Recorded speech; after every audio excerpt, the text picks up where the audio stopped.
Aujourd'hui, une clé pour réussir dans sa vie, apprenez à vous consacrer du temps pour vous faire plaisir.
Bonjour à tous, aujourd'hui nous allons voir donc les 10 voleurs d'énergie, qu'est-ce qui nous vole nos énergies dans notre vie et comment s'en défaire.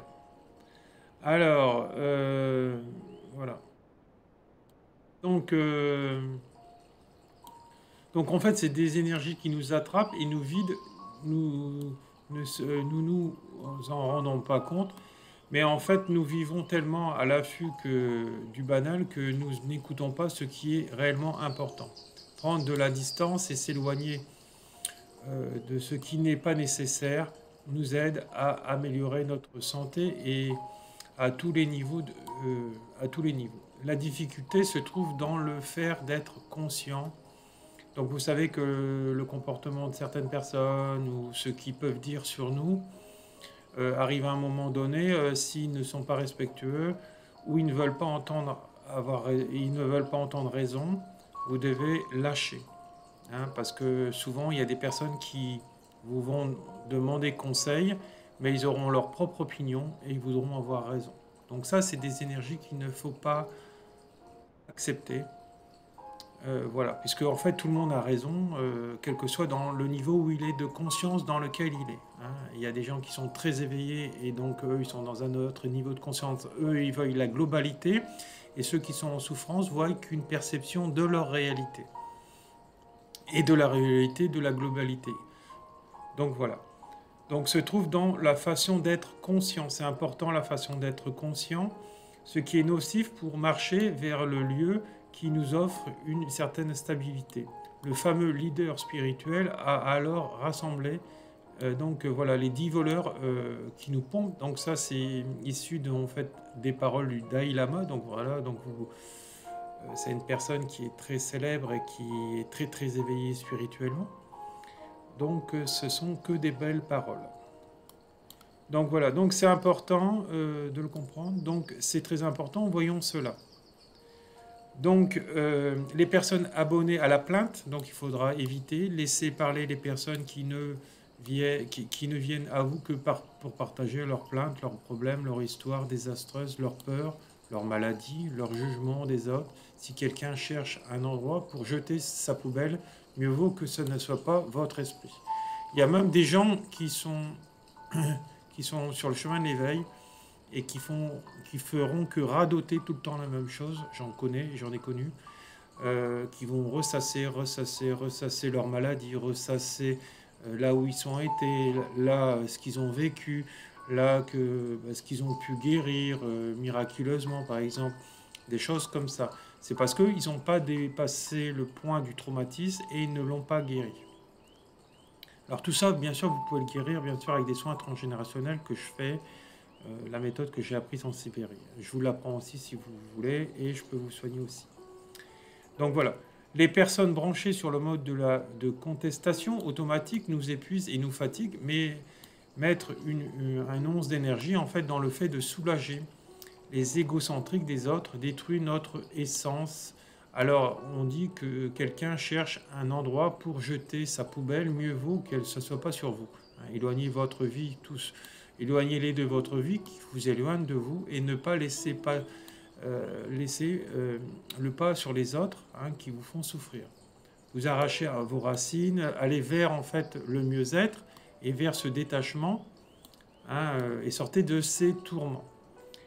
Les comptes clairs, par exemple, deuxième niveau, donc deuxième clé, les comptes clairs, payez vos dettes, hein, toujours, et profitez-en pour régler vos dettes avec les autres si l'on vous doit quelque chose ou laissez partir si vous est impossible de les récupérer. Par exemple, des gens qui vont voler. De toute façon, le karma, il y aura un triple retour dans cette vie, dans la vie des autres et dans la vie de leur lignée familiale. Hein. Donc, on n'échappe pas à son destin et on n'échappe pas au mal qu'on peut faire aux autres, sachez-le. Et de toute façon, les notions karmiques ne sont pas toujours immédiates. C'est lié à là-haut et là-haut, il décide quand ça doit avoir le retour. Voilà. De toute façon, ceux qui abusent des gens ne réussissent jamais leur vie. Hein. Voilà. Alors, après avoir des comptes clairs, signifie avoir une certitude que nous ne devons rien à personne et que personne ne nous doit rien. Les dettes étouffent notre tranquillité, la tranquillité de l'esprit notamment. C'est pour cela que nous ne devons pas en avoir pour ne pas avoir à nous cacher ou à avoir en fait honte de ne pas pouvoir respecter nos engagements que nous avons pris. Quiconque connaît la sensation d'épuisement comprend qu'avoir en fait des dettes est l'un des plus grands voleurs d'énergie existants. Le troisième point maintenant, les promesses en suspens. Si vous ne l'avez pas fait, demandez-vous pourquoi vous résistez. Vous avez toujours droit de changer d'opinion et de vous excuser, de compenser, de renégocier et d'offrir une autre alternative pour une promesse non tenue. Même si cela ne doit pas devenir une habitude, la forme la plus facile d'éviter est ne pas se tenir quelque chose que l'on ne peut pas donner dès le début. Oui, parce que ces gens-là, quand ils promettent quelque chose et après qu'ils reviennent sur leurs promesses, c'est parce qu'ils n'ont pas travaillé sur eux suffisamment au niveau transgénérationnel. Donc ils vont promettre, et ils vont préférer donc se retirer d'une énergie positive notamment, qui pourra la faire évoluer et s'éveiller encore plus, mais ils reviendront, puisqu'ils ne l'ont pas guéri encore, vers des anciennes énergies qui vont les faire souffrir parce qu'ils aiment ça inconsciemment, ils aiment entretenir cette mauvaise énergie en eux, puisqu'il n'y a que ça qu'ils connaissent et ils ne sortent pas du connu. Hein. C'est plus confortable d'être dans une énergie de souffrance pour eux, puisqu'ils sont dans leurs croyances, ils sont dans leurs limitations, que d'aller vers une énergie qui pourra les libérer, une nouvelle porte qui s'ouvre par exemple. Voilà, donc c'est des gens qui ne sont pas prêts à aller mieux. Être une personne de parole, en fait, c'est important, hein, puisque de toute façon, tout est vibratoire, tout ce que je donne, je vais le recevoir. Hein. Être une personne de parole est l'une des qualités les plus valorisées et cotées sur le marché des relations donc impersonnelles. Cela est sans aucun doute une caractéristique qui en vaut au-delà des simples promesses, car elle reflète aussi les bonnes intentions et la considération envers les autres. C'est très important. Hein. Donc ça montre déjà le cheminement qu'on a pu faire. Hein. Quelqu'un d'éveillé, de réellement éveillé, ce qu'il va dire, il va le faire et il va parvenir sur sa promesse. Voilà. Et quand ça ne va pas aller, il va le dire. Soit il s'harmonise avec l'autre, il va essayer de s'harmoniser. Si l'autre ne veut pas, il n'est pas prêt sur travailler sur lui ou sur elle, il va lâcher. Voilà.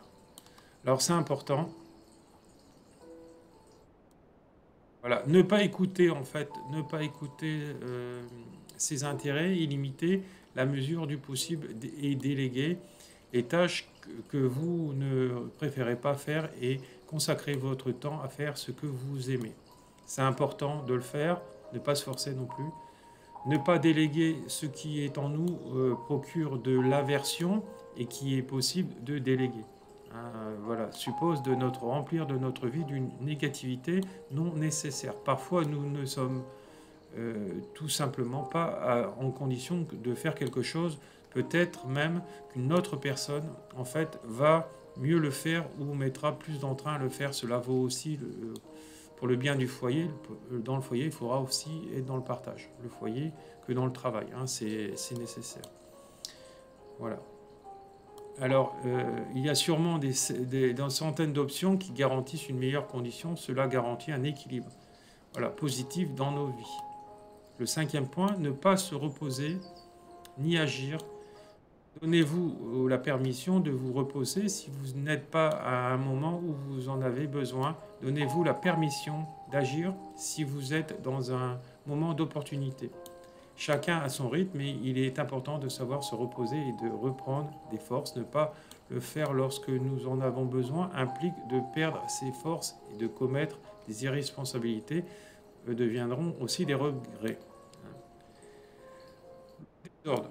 Jetez, jetez, levez-vous et rangez. Rien ne vous prend autant d'énergie qu'un espace mal ordonné et plein de choses du passé dont vous n'avez plus besoin. Il y a un désordre, certes, certains ainsi sont catastrophiques que d'autres, mais au final, nous avons tous besoin de prendre l'initiative de nous défaire de quelque chose. Voilà. Hein, tout ce qui vous sert plus, donnez-le ou jetez-le. Voilà.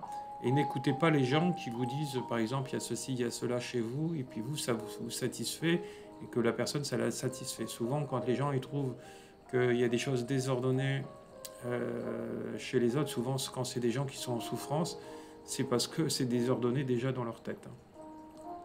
Donc voilà, donc il ferait bien d'en ranger dans leur tête les choses et de les régler que de regarder à l'extérieur. Parce que c'est toujours ça, hein, les gens qui vont regarder à l'extérieur, euh, ils vont, et puis que, par exemple, ils vont se fâcher, ils vont dire non, non, c'est pas rangé, c'est pas celui-ci, ils vont insister, etc. C'est parce que justement, ils ne vont pas bien en eux. Hein. Donc voilà, parce que au lieu de regarder à l'extérieur, tu regardes dans ton intérieur et tu travailles sur toi. Hein. Les gens fonctionnent comme ils ont envie de fonctionner. Hein. Voilà. Le septième point, ne pas prendre soin de votre santé, placez votre santé en priorité, car sans la machinerie de votre corps en train de travailler, vous ne pouvez pas faire grand-chose. Hein. Octroyez-vous du repos, c'est important. Voilà. Donc cela ne sert pas à grand-chose d'avoir beaucoup de travail, hein, beaucoup d'argent et beaucoup de patrimoine si nous ne sommes pas capables de prendre soin de ce qui nous soutient, notre corps. Il est essentiel de consacrer du temps à nous détendre, à faire du sport, de la marche, à bien nous alimenter et à nous connaître. Le huitième point, les situations difficiles. Confronterez-vous aux situations toxiques que vous ne supportez pas, comme sauver un ami ou proche, tolérer les actions négatives d'un conjoint ou d'un groupe. Prenez les mesures nécessaires. Donc c'est important de sortir de ça et de se positionner en verbalisant harmonieusement et en trouvant une solution à tout et non dire je vais sortir les poings et je vais me battre avec toi. Hein, ça, c'est de l'immaturité la plus complète sur le plan émotionnel. Voilà. Les situations difficiles nous aident à créer des stratégies si nous en prenons les rênes et que nous essayons de résoudre. Voilà. Donc, reporter ou ignorer les choses peut provoquer du stress et menacer notre stabilité. C'est pour ça qu'il faut, quand on a peur d'oublier, par exemple, quelque chose, quand on dort, on a l'esprit agité, il faut le noter tout de suite sur son agenda ou sur une feuille pour y penser au lendemain. Comme ça, on annonce au mental qu'on peut libérer et dormir. Voilà. Alors ne pas accepter, accepter ce n'est pas de la résignation, mais rien ne vous fait perdre plus d'énergie que le fait de résister, de ne pas et de vous battre comme une situation que vous ne pouvez pas changer. Hein. L'unique moyen de vous défaire des monstres, c'est de les accepter, à accepter qu'il y a des choses que l'on ne peut pas changer et une étape vers le bien-être émotionnel. Hein, on ne peut pas changer, on ne peut tout accepter, mais accepter ne veut pas dire cautionner. Donc il va falloir lâcher et se séparer des personnes qui font mal si elles ne veulent pas travailler avec vous dans le miroir de l'autre et régler la situation pacifiquement. Hein. On ne peut pas forcer les gens à évoluer s'ils ne sont pas prêts. Dixième point, ne pas pardonner. Pardonner laisse partir une situation qui vous fait mal. Vous avez toujours le choix de laisser partir ou non la douleur du souvenir. Le pardon sert d'oreiller confortable. Il est probable que la vie nous mette à l'épreuve et il est important de ne pas nous alimenter et de ne pas alimenter des rancœurs. Si nous le faisons, nous mourrons à petit feu. Garder de la rancœur en soi est humain, très humain, mais pardonnez-les aussi. Et l'erreur, on dit que quiconque n'aime pas ne pardonne pas. Hein, de fait, c'est précisément l'amour qui est coupable du pardon.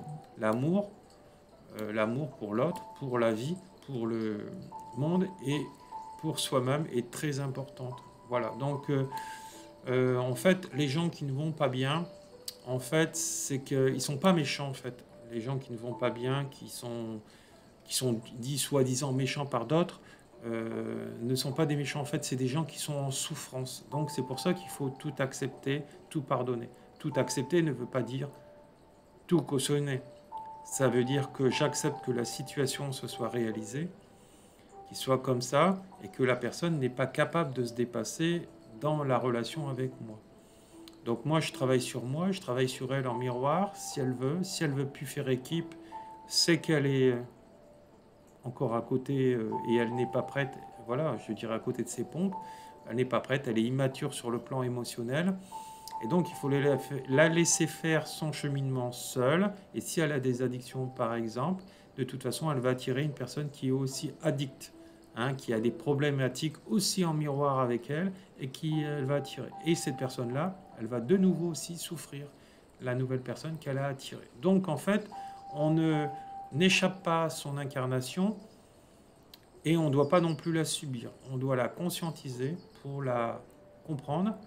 Une fois qu'on l'a compris, là, il y a plein de thérapies qui font comprendre le pourquoi du comment, mais ils ne donnent pas les clés de la libération et ils ne guérissent pas.